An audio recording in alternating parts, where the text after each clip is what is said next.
Naku po mga kababayan, BP Inday Sara Duterte. Naku po, panalong-panalo na?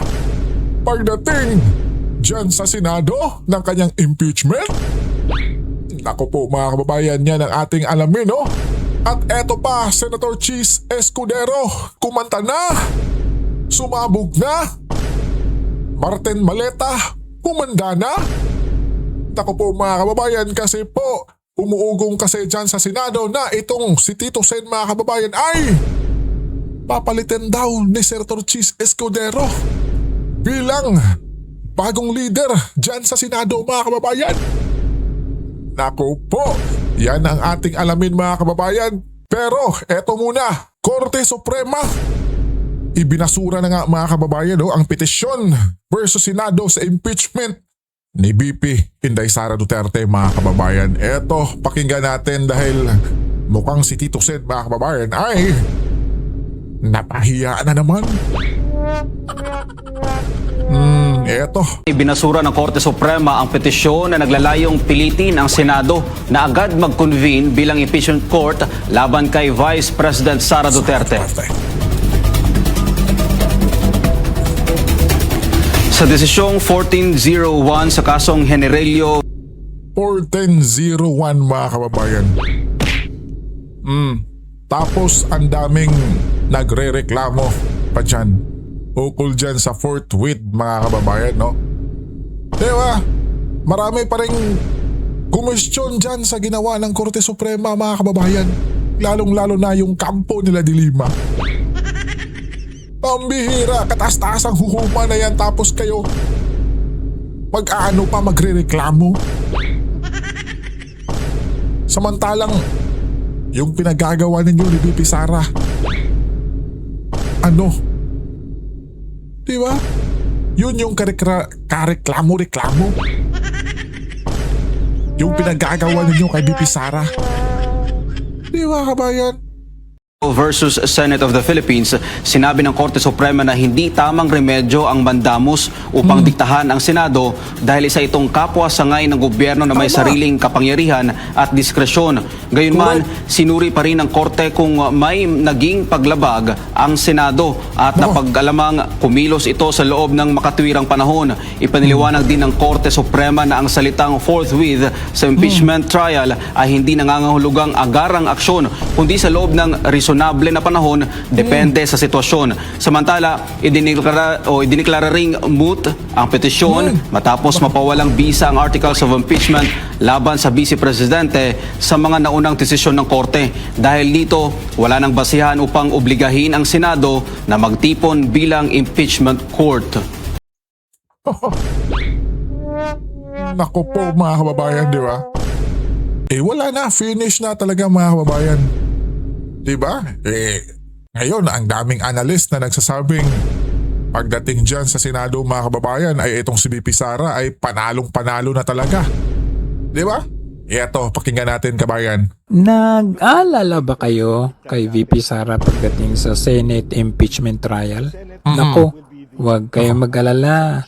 Ito na sigurado, 16 ang boboto para ma-acquit si VP Sara. Pakinggan natin. Look at it this way first. Baliktarin natin. We go to the Senate. Here. The Senate will be the judge Okay. or the jury.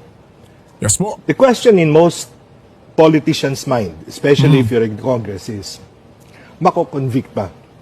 Si BP Will Sara. she be convicted in the Senate? My Yes. personal count, 16 votes will acquit her. And only 8 votes will. May iba doon mag-a-abstain pa. Ang nakakasiguro ka lang na boboto against her are Risa, Kiko, possibly Tito Soto, and possibly Ping Lacson. Yun pa lang ang sure ka. Yun lang ang sure. Maaring si yung dalawang Tulfo pwedeng sumama doon or pwedeng mag-abstain depending on their political trajectory in 2028 and beyond. Mananansya pa yan. All the rest will vote for acquittal. No?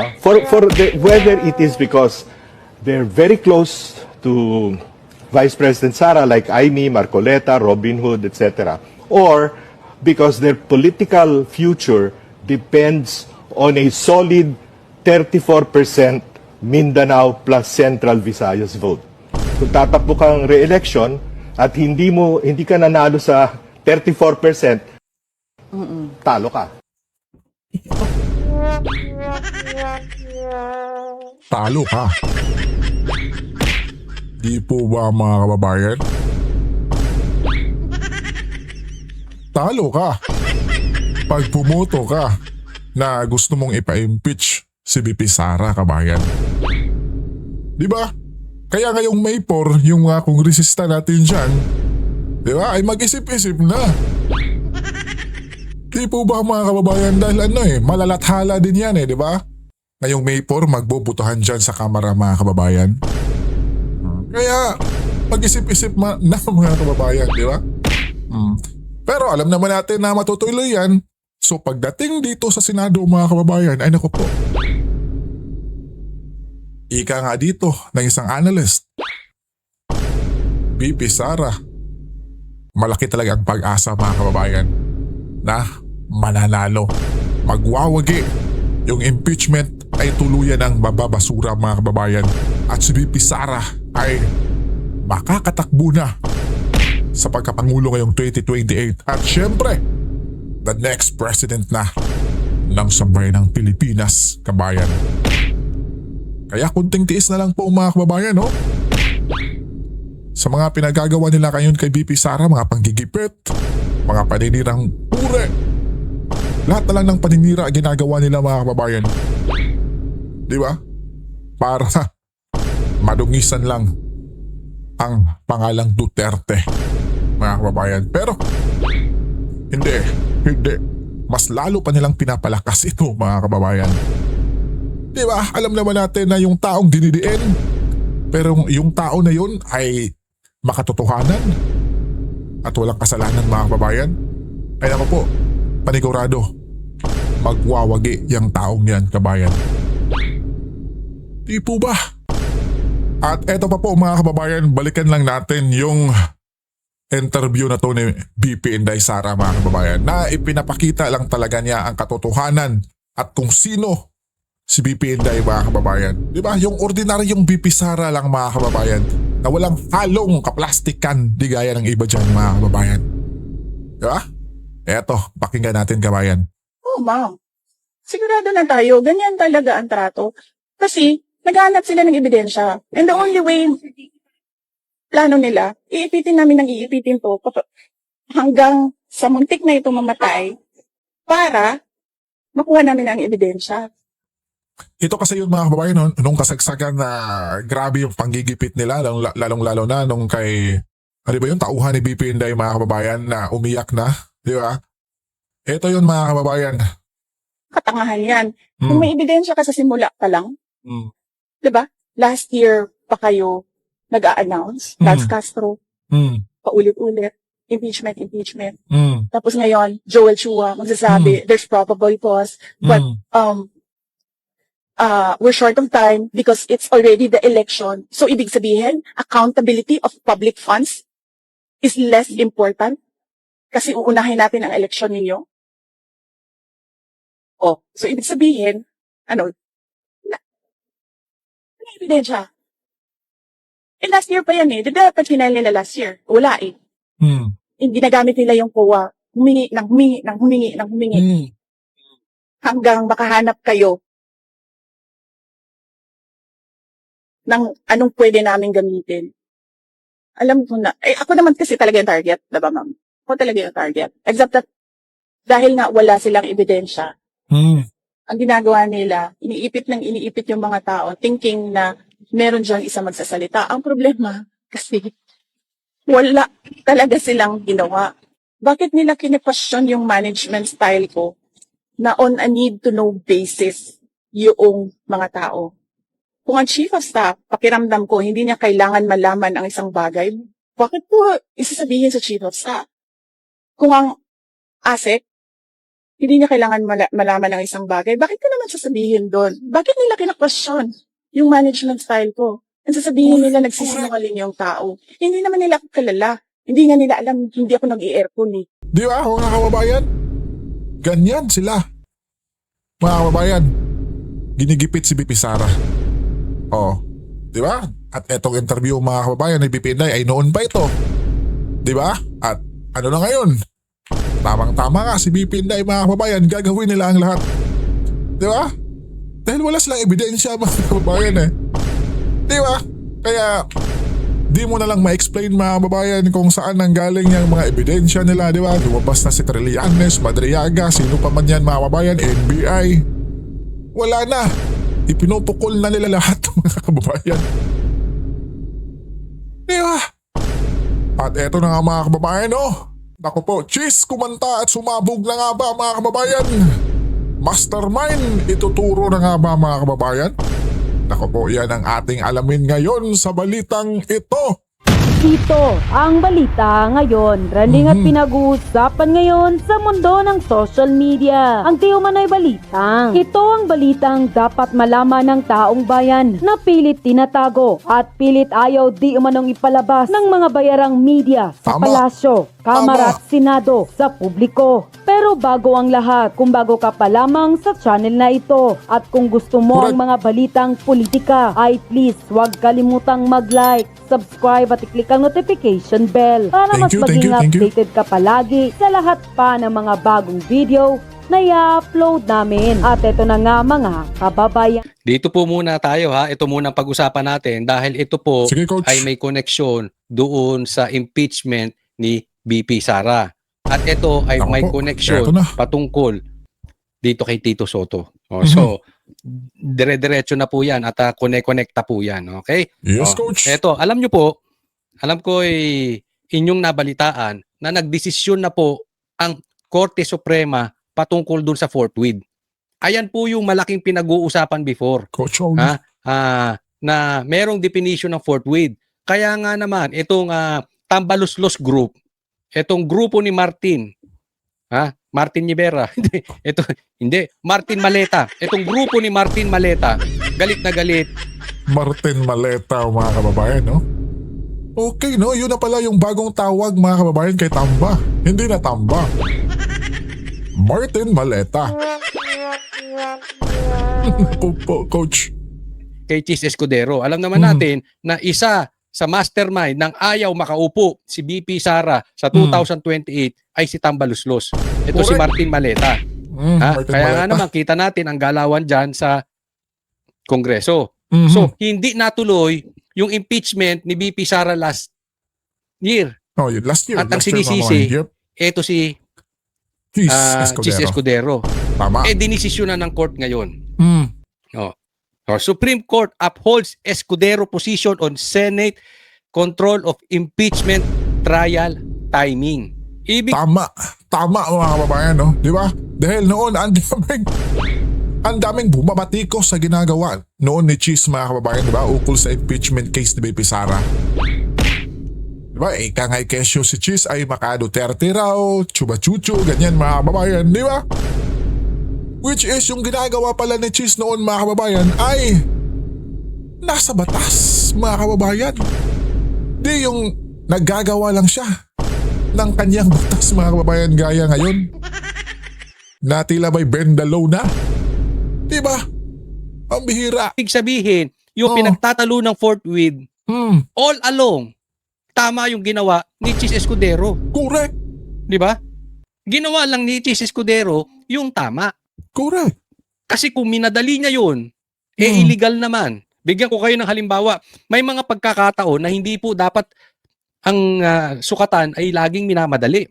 Correct. Halimbawa, gusto nilang singilin. Di umano itong si PRRD ng pagpatay.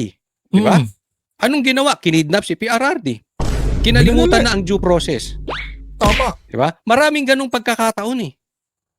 Katulad tong kay BP Sara, kahit unconstitutional yung pagkapasa ng impeachment, gusto nilang ituloy. Di bali ng illegal, basta madaliin.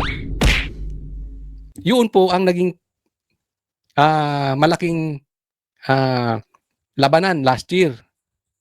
At dun mo rin makikita mga kababayan na yung pinagagawa nila ay hindi para sa sambayan ng Pilipinas, kabayan.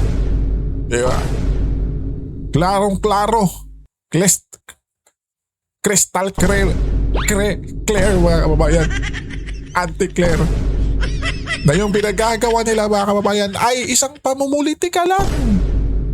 Diba?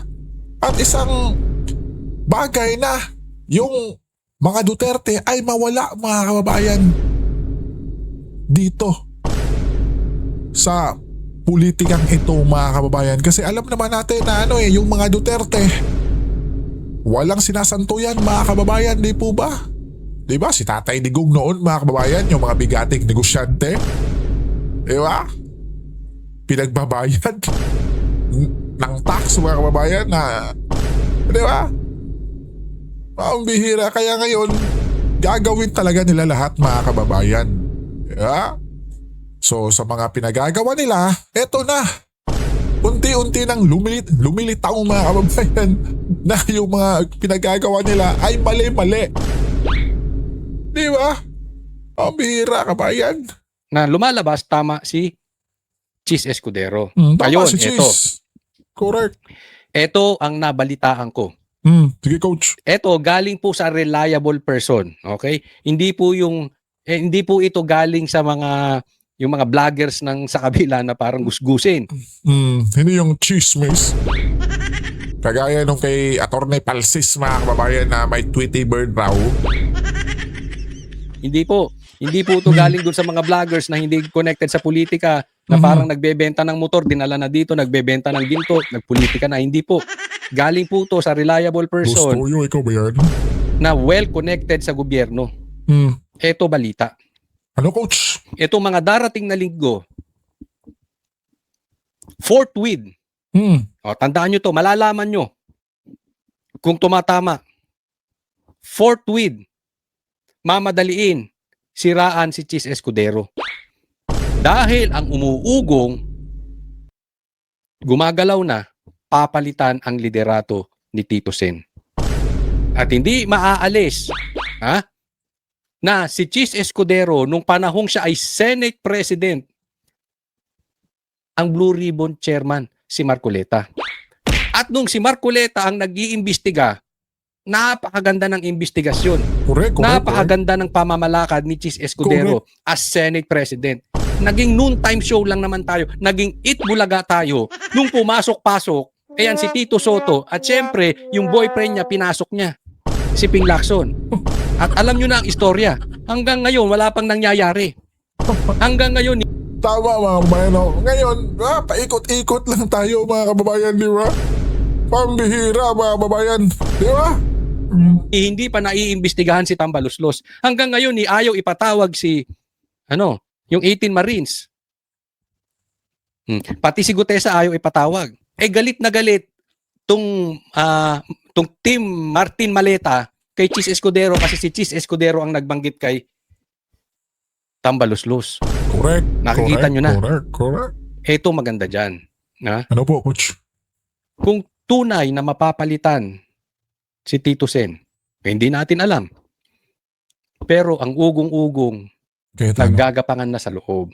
No. Ang ugong-ugong magkakaroon ng palitan ng liderato kasi hindi makukuha ang hustisya hanggat nakaupo si Tito Soto at yung boyfriend niyang si Pinky Lacson.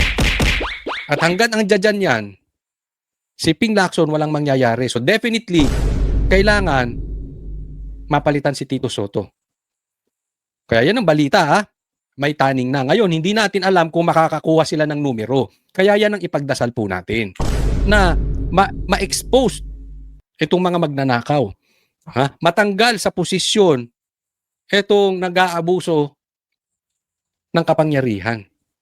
Matanggal sa posisyon yung pinagtatakpan yung mga magnanakaw. Matanggal sa posisyon itong naghahadlang sa investigasyon dito sa mga Maleta Boys.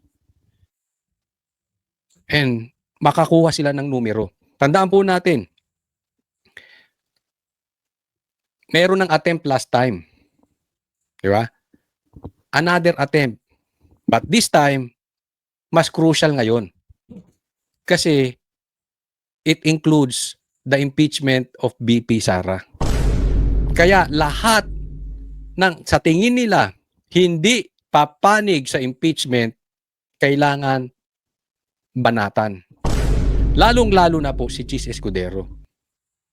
Dahil nga si Chis ay posibleng ipalit.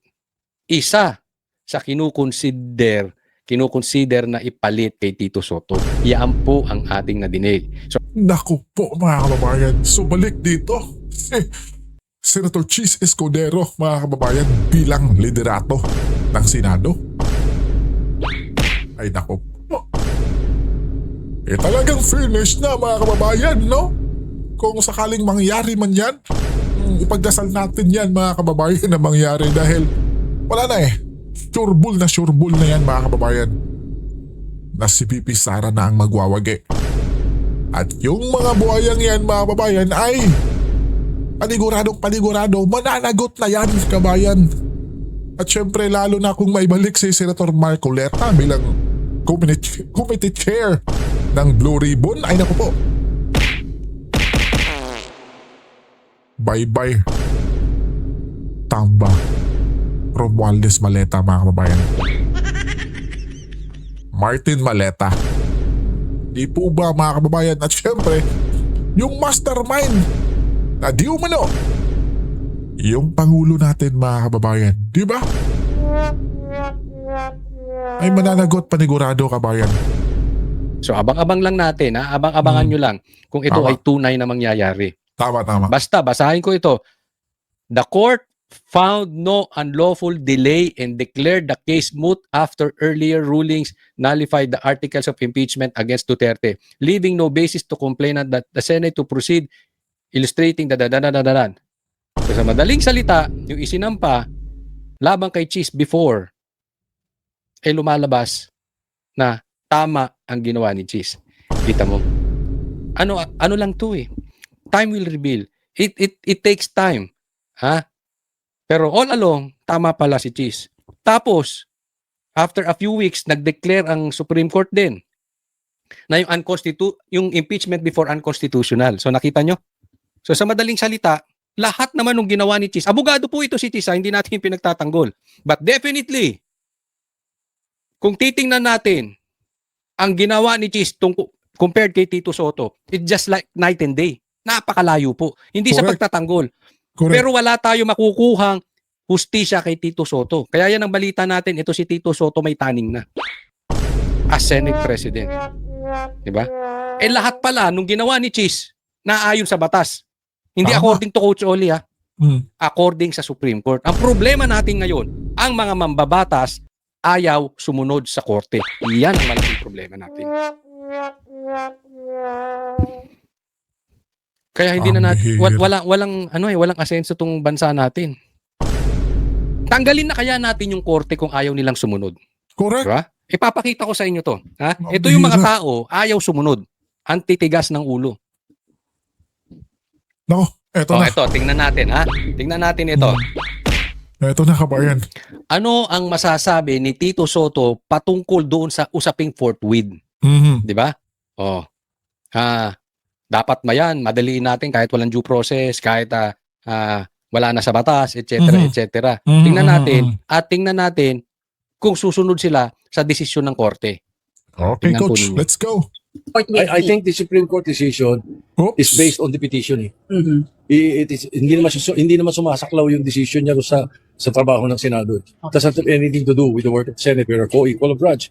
That's why tama yung decision nila. Pero as far as that petition that was filed to them is concerned, So sa madaling salita, para kay Tito Soto, tama yung desisyon ng korte Mhm. doon sa Fort Weed na ginawa Mm. kay Chis Escudero. Ginawa ni Chis Escudero. Pero hindi po papasakop ang Senado sa desisyon ng korte. No. Ibig sabihin, yung desisyon na forthwith ng Senado, hindi nila susundin. Naintindihan po? Yung forthwith na yun yung last year. Tama daw yun. Pero ngayon, iba na ang forthwith. Ibig sabihin, sakto yung forthwith noong sitwasyon before. Pero sa ngayon, iba ang magiging sitwasyon. So sa madaling salita, paikot-ikutin natin, itong si Tito Soto, hindi susunod. Kaya nga sinasabi ko sa inyo, ang susi, kung gusto natin makuha ang hustisya, mapalitan si Tito Soto. Wala na po sa atin yan. Kaya nga sabi ko sa inyo, ipagdasal na lang natin. Wala po sa atin, di natin kontrolado yan. Tama po mga kababayan, no? Ang bihira talaga itong si Tito Sen, mga kababayan. Di ba? Di ba mga kababayan? Sa mga tuwid mga kababayan, itong si Tito Sen, di ba? Di naman to abogado. Di ba mga kababayan? Kaya, ang bihira. Yung desisyon ng Korte Suprema ay napo po. Di susundin mga kababayan? Ha? Kataas-taas ang hukuman na yan tapos Nasa kanilang mga senador. Kaya nga ang balita ako sa inyo, naglalakap sila kung magkakaroon sila ng numero para mapalitan si Tito Soto.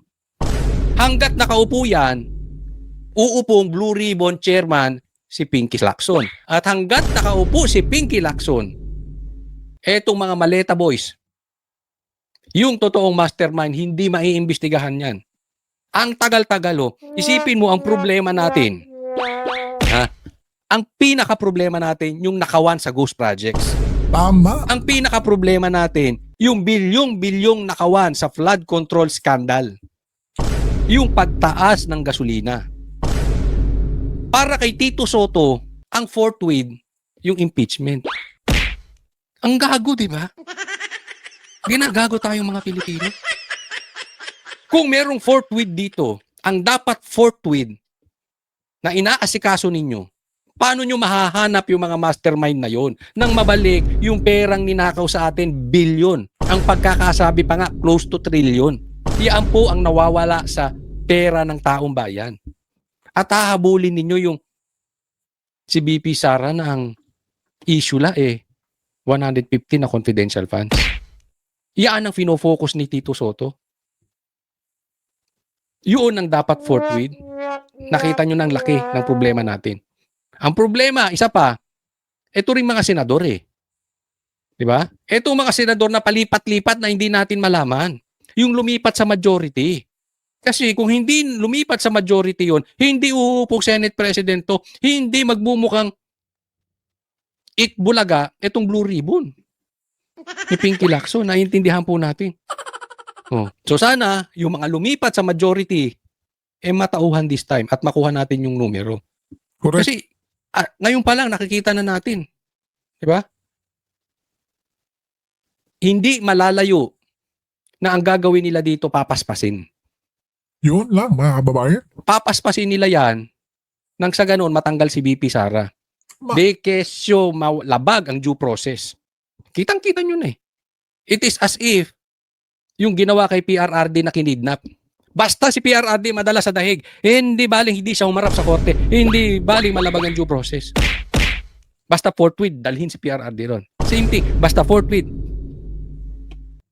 Simulan. Diba? Kalimutan na natin yung problema ng nakawan sa ghost projects.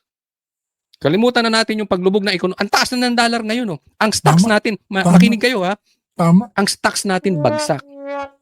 Diyan pa lang makikita nyo, yung mga investor natin umaalis. Yung peso natin bagsak, ang taas ng dolyar. Ang negosyo sa atin bagsak. Pagtaas ng gasolina, umaakyat. Tapos anong inaasikaso ng mga kumag na to? Impeachment ni BP Sara, coach. Ang bihira mga kababayan, di ba? Not on the way the Senate is conducting itself. But as far as And in this case, if ever we do receive the articles of impeachment, we will act on it forthwith. Sa akin, forthwith the following day. Kita mo. Forthwith the following. Kasi may issue Mayroong pinag-uusapan. Magbobotohan sa Congress. May 11.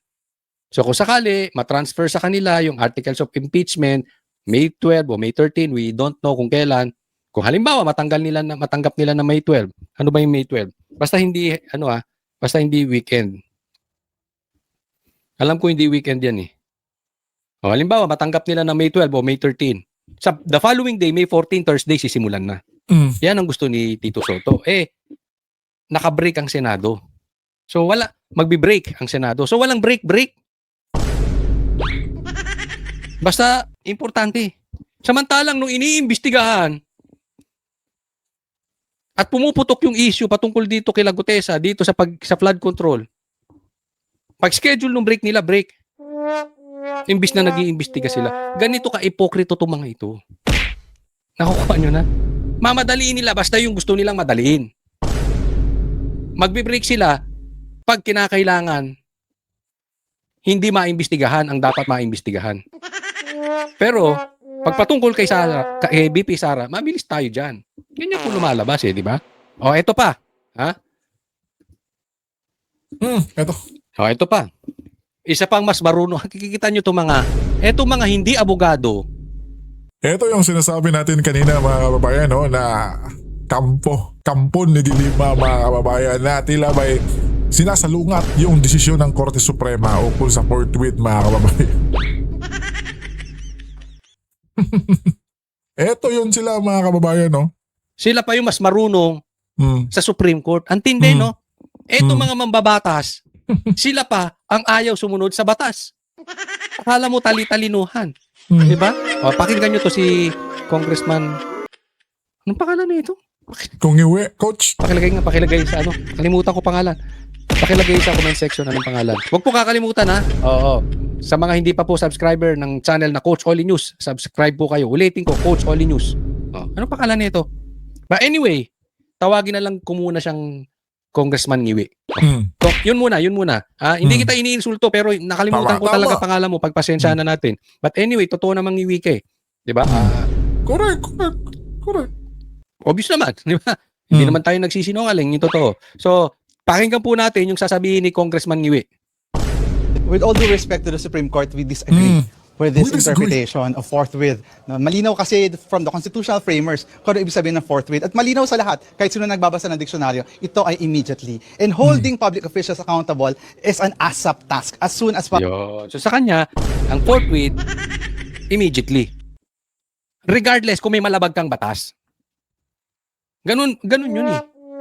Diba? Yan yung pinapalabas nito. Hindi ko alam kung ito bang sinasabi niyang interpretasyon ng forthwith galing sa bundok o doon sa mga kaibigan niya sa bundok, sa tropa niya. Hindi ko alam. Pero yan ang interpretasyon nitong mama na ito. Kaya ako sabi ko sa inyo, lagi kong sinasabi, it's about time. Tanggalin na po. Diyan po nakapasok nung panahon ni Cory itong itong party list. Dapat tanggalin. Tandaan po natin na hindi ko po nilalahat, may mga party list namang maayos. Pero yung party list na maayos, that is an exception to the rule. This is the general rule. Hindi naman sila directly voted by the people. Diba? Tingnan niyo. I mean, yung tawaging congressman to, parang, ganito na congressman natin. Look at him. Diba? Tingnan nyo kung tama ba yung sinasabi niya na may I beg to disagree pa. Alam mo, wala kasing problema kung ganyan din kayo kay Bongbong Marcos. Isipin nyo, kay Bongbong Marcos, hindi nyo pinapasa. Tama. Hindi po masa yung sufficient in substance and in form. Hindi po masa yung kay Bongbong Marcos. Nasang katutak ang confidential funds. Ibig sabihin, yung mga ganitong congressman, itong si Congressman Ngiwi, and the likes of him are hypocrites. Double standard. Diba? I beg to disagree with you. Okay? Kung kinakailangan managot ng Duterte, padaanin nyo sa due process. Bakit hindi nyo idemanda? Halatang halata na ayaw nyong manalo si Sara. Dahil hahabulin yung mga namumundok, yung mga extremist, Ubus yan mga and the likes, the NPAs, the rebels. Diba? Mga drug lords, mga drug addicts. Yun ang hinahabol nitong mga to eh. And they are supported by Martin Maleta. Kita naman eh. From the very start. I mean, katangan nyo na lang kung hindi nyo alam. Kitang-kita naman ang panig na itong mga to. So, It's insulting na isipin ninyo, kokorikin ng ganitong klaseng tao ang Supreme Court. Kaya sabi ko, tanggalin na kaya natin ang korte. Kasi ayaw nyo na, yung mambabatas natin ayaw namang sumunod eh. Kayo na lang kaya. Diba? Kayo na lang maghusga. Kayo na lang Pambira. maging judge. Possible, kinakailangan gawin, kinakailangan mapanagot sa kanilang pag-abuso sa kapangyarihan. Kasi the more they stay in power, the greater damage they inflict on government and on the people. Ayun sabi niya. The more na mag-stay si BP Sara in power, mas malaking damage. I'm sorry po. I beg to disagree as well. Yung the likes of Ako rin, coach. Pambihira ka, boy. Kung iwi. Diba, ang sabihin mo, natatakot kayo dahil yung nasa mundok na kasamahan nyo ay paniguradong ubos, mga kababayan. Di po ba? Ang bihira. Alam naman natin yan, kabayan, di ba? you, Congressman Ngiwi, if the likes of you will stay in power, mas malaking problema sa Pilipinas. Dahil the likes of you, walang Correct. naidulot na maganda Correct. sa kapayapaan ng bansang Pilipinas. Correct. The likes of you, walang nagawang maganda para masugpo ang mga bayolente na tao. The likes of you, walang nagawa para Wala. mapaganda ang ekonomiya ng bansang Pilipinas. Wala, coach. Wala. Ano bang nagawa nyo? Sige nga, anong nagawa nyo sa bansang Pilipinas? May natulong ba kayo? Meron ka na bang nahuli man lang na drug addict? Wala. Meron ba Yung drug addict, coach, naku ba? Kinakampihan pa? kayong napatahimik na syudad? Na bundok? Doon sa Meron na bundok, ba kayong okay. lugar na naalisan ng droga? Meron na ba kayong nagawa para tumaas ang ekonomiya natin? O kontra kaliwa, kontra kanan lang kayo? Depende sa lagay. Ako yung nagtatanong lang, hindi kita pinagbibintangan. Pero legit yung tanong ko.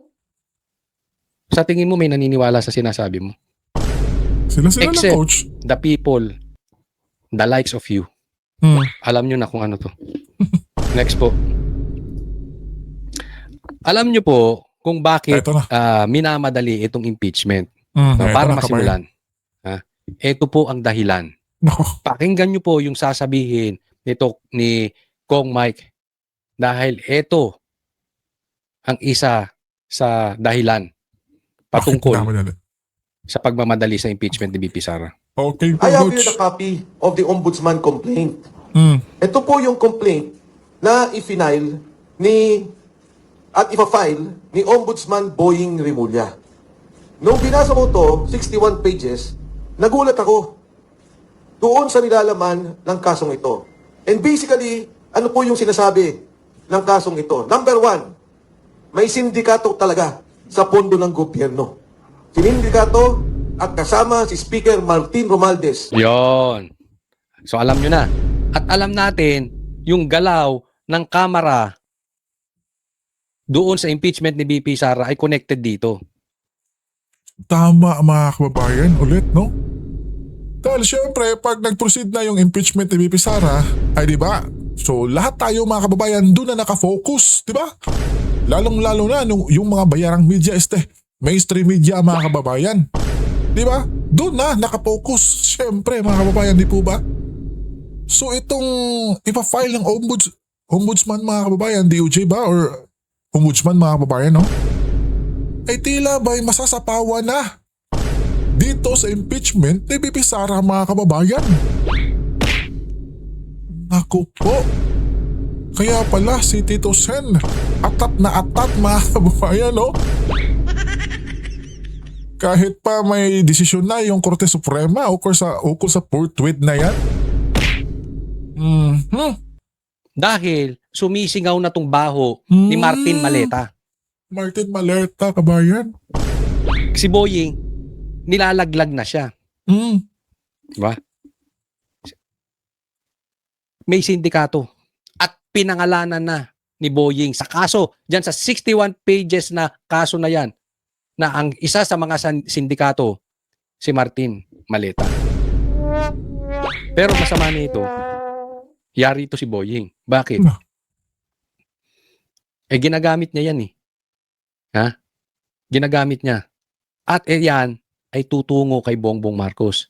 Kasi ginagamit niya ang salaysay ni Gutesa. Ginagamit niya ang salaysay ng mga 18 Marines. Isa rin doon sa tinuturo si Bongbong Marcos, di ba? So lagot din si Bongbong. Pero wag muna nating puntahan yun. Ha? Baka mapagalitan ni Bongbong si Boying, hindi tutuluyan. For the meantime, Tama. tuluyan muna si Tambaluslos. Ako'y naniniwala ng talagang pinaka-head, pinaka-mastermind si Bongbong Marcos. Sunod si Tambaluslos. Pero dito muna tayo kay Tambaluslos. Ha? Para hindi maunsimi. Kasi nga, siya ang nireklamo ni Boying. Alam naman natin si Boying kakampi, si Bongbong Marcos. So, ang dinidiin dito, si Boying, kasi ganyan sila eh.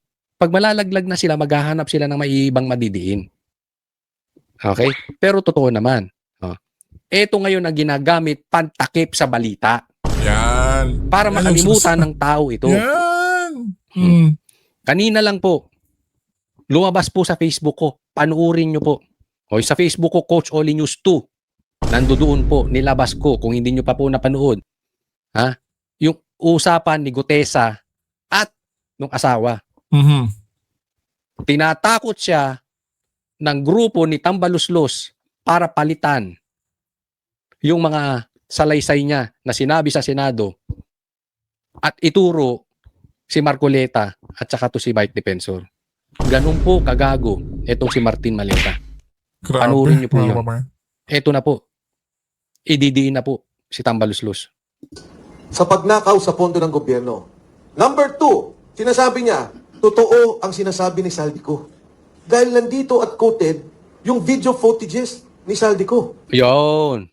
So, sinasabi, tama yung sinabi ni Saldico na itinuturo si Martin Maleta. Naku, yari, pinagdiinan ka na. Hindi lang nababanggit si Bongbong Marcos, kaya lang baka mag-backfire. Yan yung sinasabi ko. Dahil binanggit din ni Saldico na nag-deliver siya ng maleta sa Malacanang. Pero dito muna tayo kay Tambaluslos. Yan ang diniin ni Boying. Yan yung kinasuhan dyan sa 61 pages na yan. Okay? Naku, yari. Ngayon sa akin, sa personal kong interest, hindi naman personal na interest, personal kong pagmamalasakit, binigyan, diin, at sinabing tama, at ginamit ang affidavit ni Sergeant Gutesa. Andito po. Sinasabi nila, yung sinabi ni Gutesa na nag-deliver ng 46 luggages, deliver sa bahay ni Speaker Martin Romualdez kasama sa affidavit. Yon. So sa madaling salita, itong executive na bata ni Bongbong Marcos na si Boying Remulla, tama yung sinabi ni Gutesa na nag-deliver ng 46 na maleta sa bahay ni Martin Maleta. Nako po mga kababayan. Mukhang matutukoy na talaga yung mastermind mga kababayan, no? Diba? Kaya pala minamadali nila itong impeachment kay VP Sara na mapunta na dyan sa Senado mga kababayan. Para may mapagtakpan na naman palang totoong problema ng ating bansa mga kababayan, which is itong mastermind ng flood control na nakawan mga kababayan ay matutumbok na. Di ba? Kaya gusto na nilang ipagulong yung impeachment ni VP Sara dyan sa Senado kabayan. Di ba? Para lahat tayo doon na nakasentro. Pambihira, oh. Nako po. Ikaw kabayan, anong masasabi mo? Sa mga pinaggagawa nilang to. Komento nyo lang sa baba at pag-usapan natin yan kabayan. At syempre, maraming salamat po sa iyong suporta. Ingat po tayo palagi, kabayan.